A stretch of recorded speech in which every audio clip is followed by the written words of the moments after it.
Hello.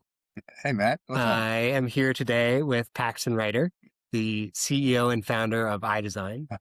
Paxton, in addition to founding a successful company in the industry, has been around for several evolutions of online learning, um, and I think is better prepared than most for the coming AI trials and tribulations, Hope which so. We'll see. which I'm excited to explore. But before we do that, Paxton, I'd love if you could just Sure. take a second to talk about who you are in your career and how you ended up, um, where you are with iDesign. Yeah, absolutely.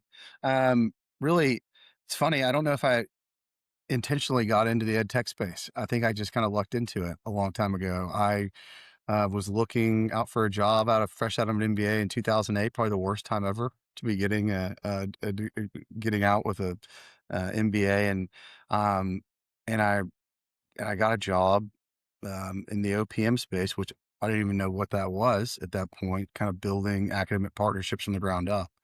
And so it was by far the best educational experience I ever received. And we built it from an idea into a sustainable engine to one of the bigger ed tech companies there is. And I did that for about 5 years and uh, kind of ran the Southern region, did a lot of the operations, but really a lot of the front end um, kind of relationship building with universities. This is really where the space hit its stride in about 2011. But then I just began to see that the market was looking for more optionality. It needed more customized solutions. It needed a service that was really focused on the academic enterprise and around design and building really high quality offerings. And that was how iDesign was born. So I left, started iDesign. The core thing of what we did, the fundamental idea was we wanted to do really good instructional design, hence the name iDesign. Not Yeah. really too innovative of a name, but um, and we spent about the first 5 years doing that and just trying to kind of own that part of the higher education kind of technology services arena. And I think we did, and we got a really good reputation around it. And we became the go-to company. If you Yeah. wanted to build really high quality online courses, you go to iDesign. So we did that.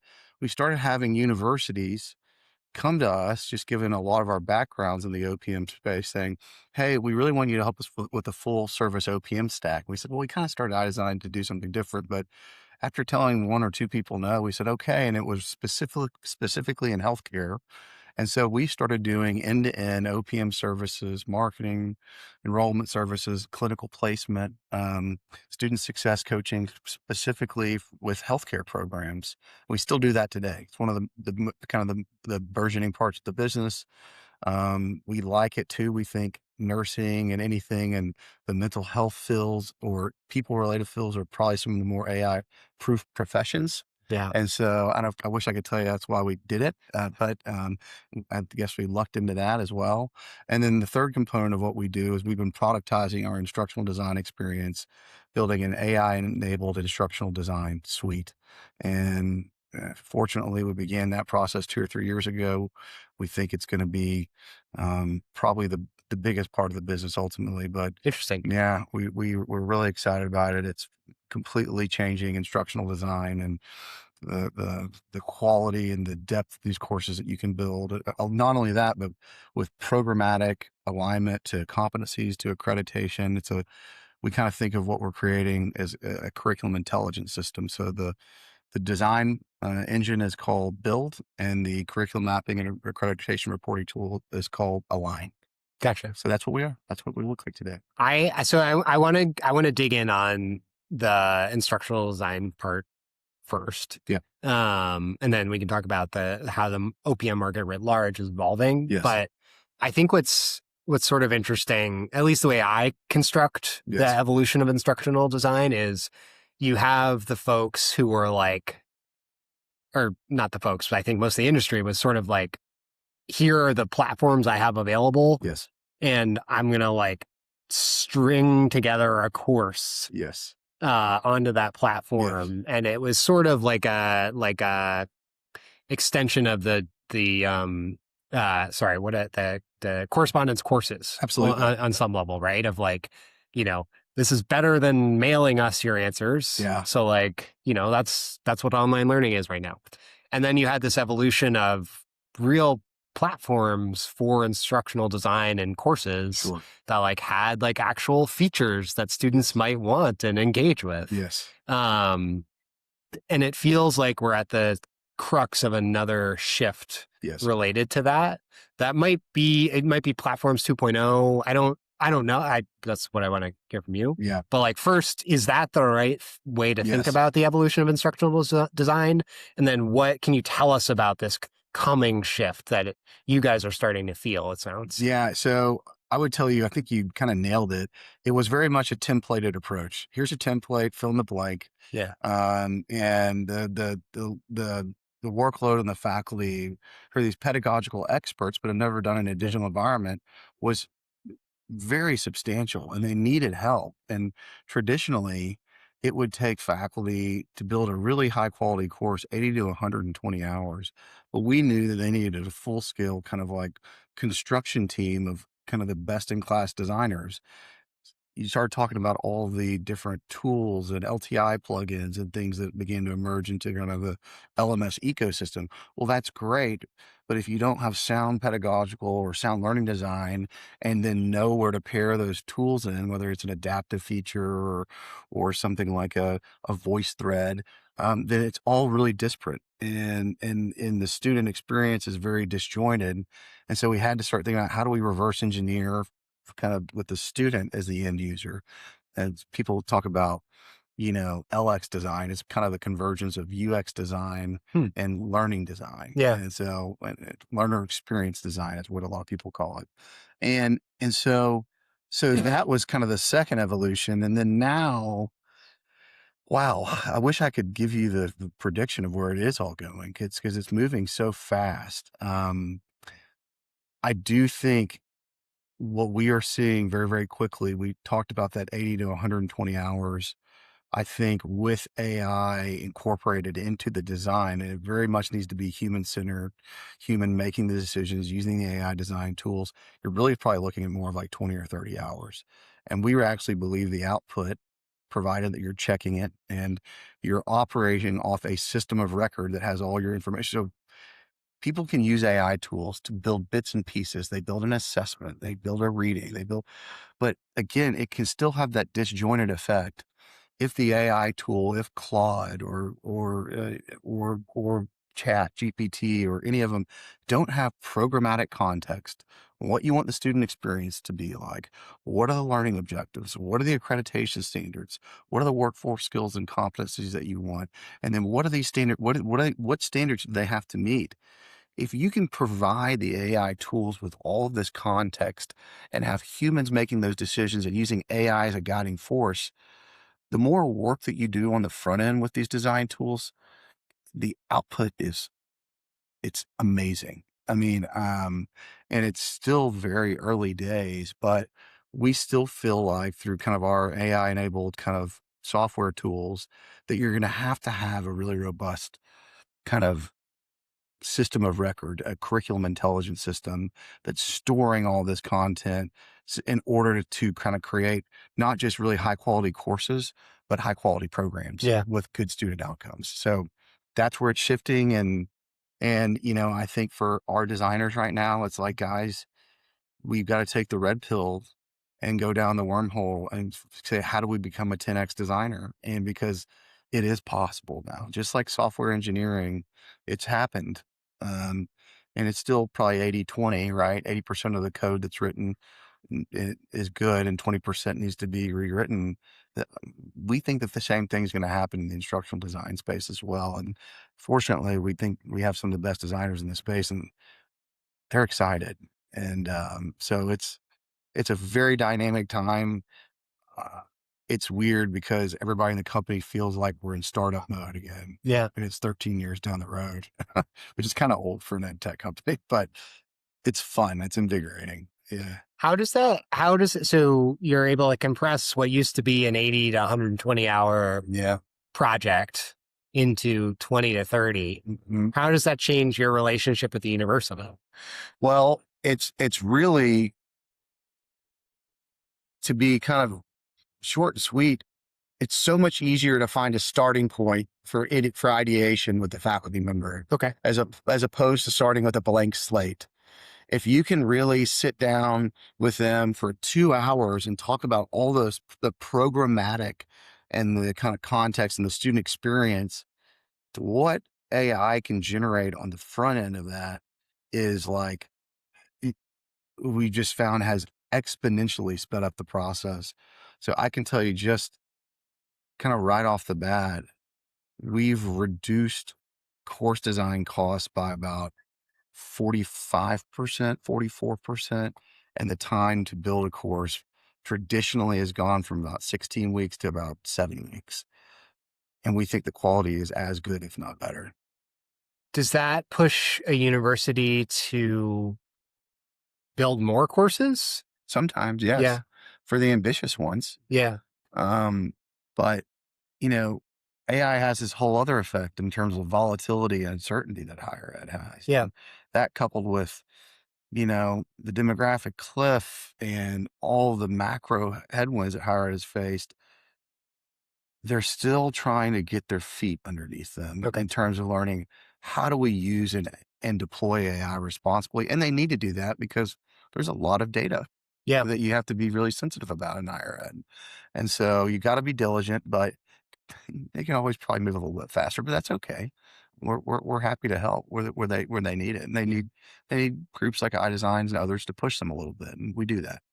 Well, I think what's always sort of struck me, and I would imagine it would come to a head as the like project timeline to create a course compresses, is like, you know, how do you define what is special about a given university's course, right? And I imagine that is actually where most of the time ends up being spent, Yes, rather than like, sure. the mechanics of building a calculus course or a nursing course, right? It's like, why does it matter that this is being taught at University X? Yes. Um, that feels like a, I mean, presumably you were having that conversation before, but like having that be the like root of It's the the most important engagement. part now. Yeah. The front end planning part of it is not only more important, it's also easier to have when you have all these tools that can Yeah. stimulate ideas. Okay. But then when you take kind of the core cultural um, components of the university, what the mission is, what they're trying, who they're trying to serve, and what kind of skills they're trying to, teach their graduates. Um, if you can wrap all of that up at, kind of into the programmatic context that you develop together, um, it does lead to, I think, a more powerful end product. And yeah, I agree. I don't know if I have any more to add other than I think you're right.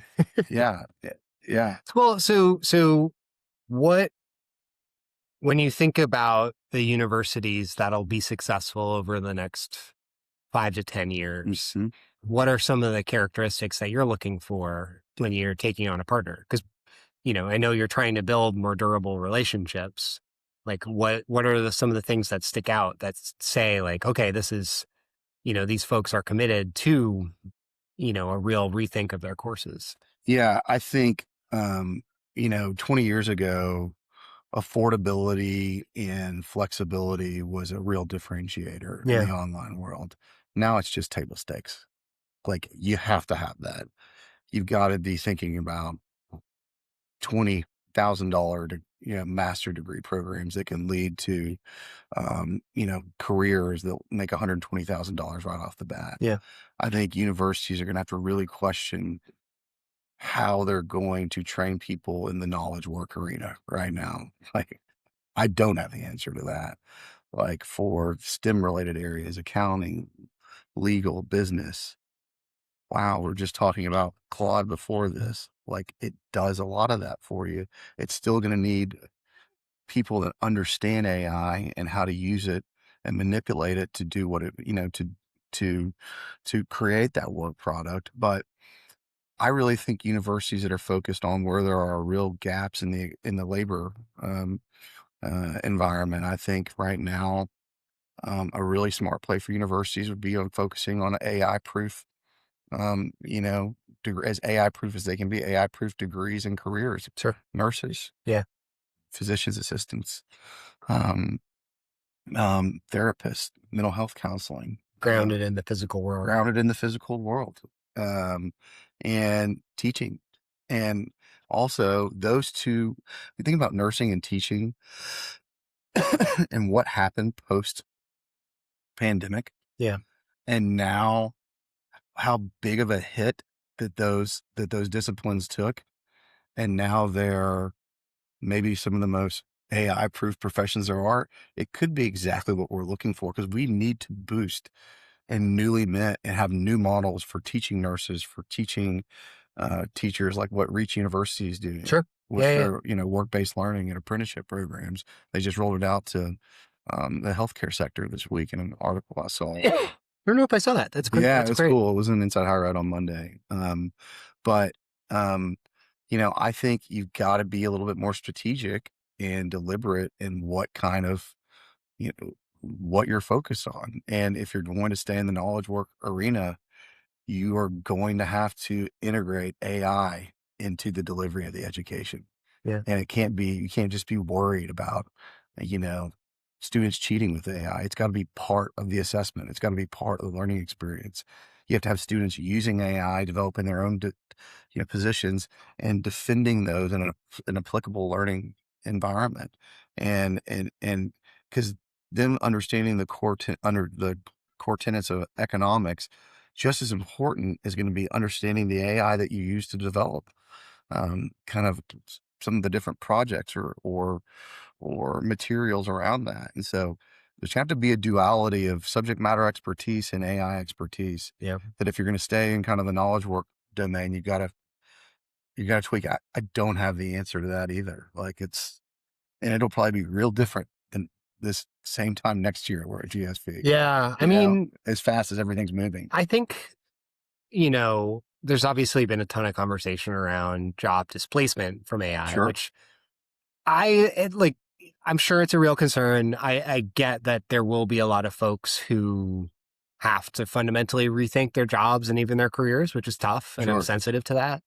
But the flip side of that is you might see, teachers finally getting their due in terms of pay, Absolutely. right? We talk about the cost disease, Yeah.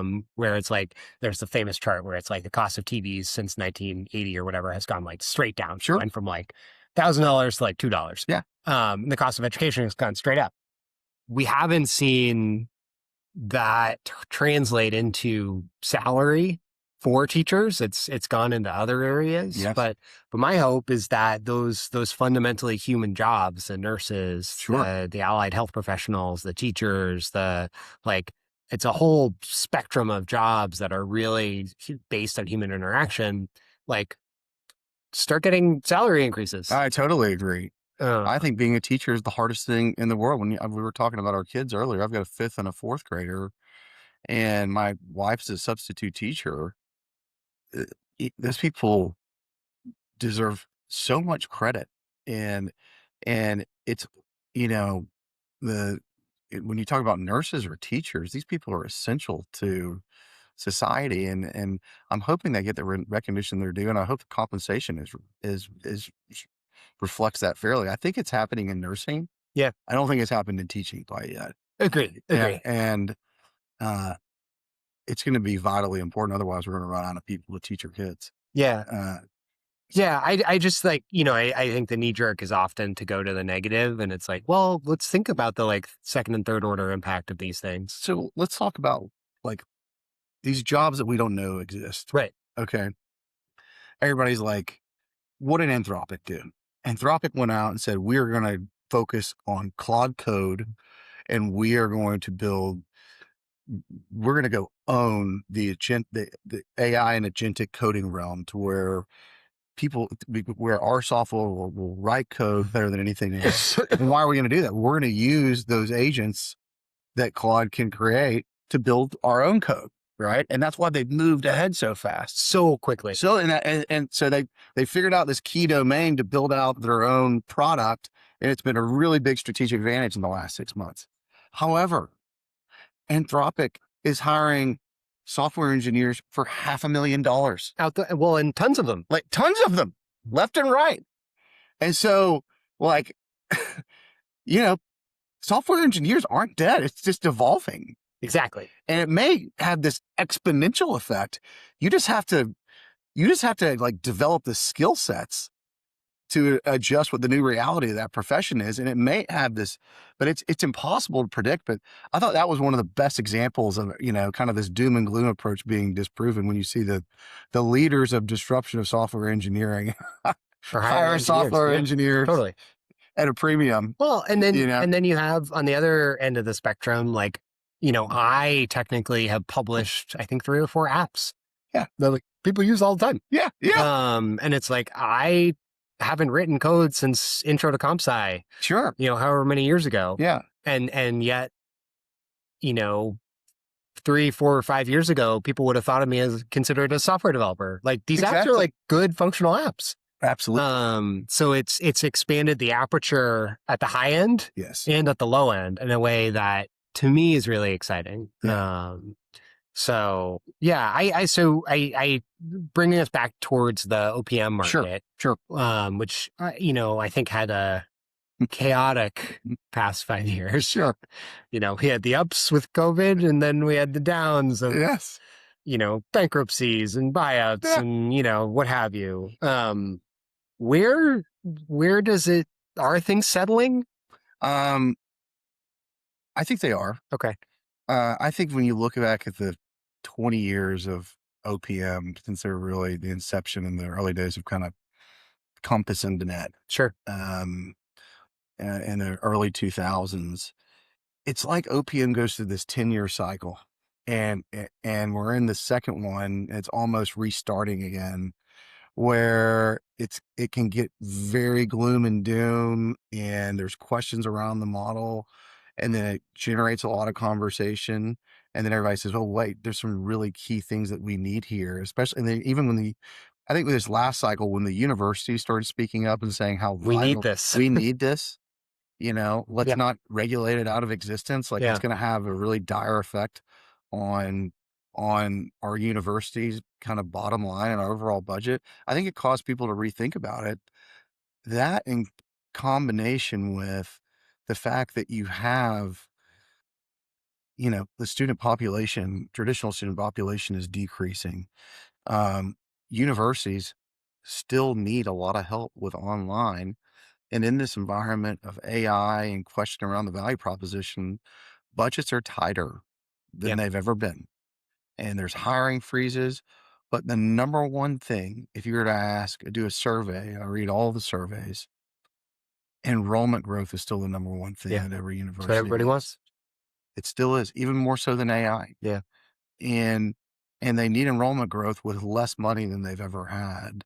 And with an OPM that really understands that. And it's like, again, we like focusing on healthcare areas. We focus on teachers. We focus on, things that are tied to the physical world, because we know that those graduates are It's going to, durable. or is going to be durable going forward. Like when you find an OPM at a university has the right value proposition and can help take that capital risk and exposure, uh, it is an attractive option, and it's a model that's worked. And I just think a lot of the conversation, part of why iDesign was created, is universities just wanted optionality, and it was a one size fits all thing a long time ago. Now it's not. Yeah. Now there's 3 to 5 to 10 different models you could deploy. They're all hybrid of anything from rev share to fee for service to, I don't know, people taking on debt. So, and I tend to think it's a unique moment, and I think you're seeing more universities turn to those solutions. At least what we're seeing in iDesign, that's probably the most popular and fastest growing segment of our business right now, because it's a solution that fits with the times that higher education is experiencing right now. Yeah. So, well, Paxton, you've been very generous with your time. Matt, this has been great. Thank you. I love this bus. We got to run this back. Yeah, Sure. it's year one of the bus, I think, has been a success. We'll do it bigger and better next year. I would love to have you back next year to check in again. I'd love to be back. Awesome. I really appreciate it. Thank you. Thanks, Matt.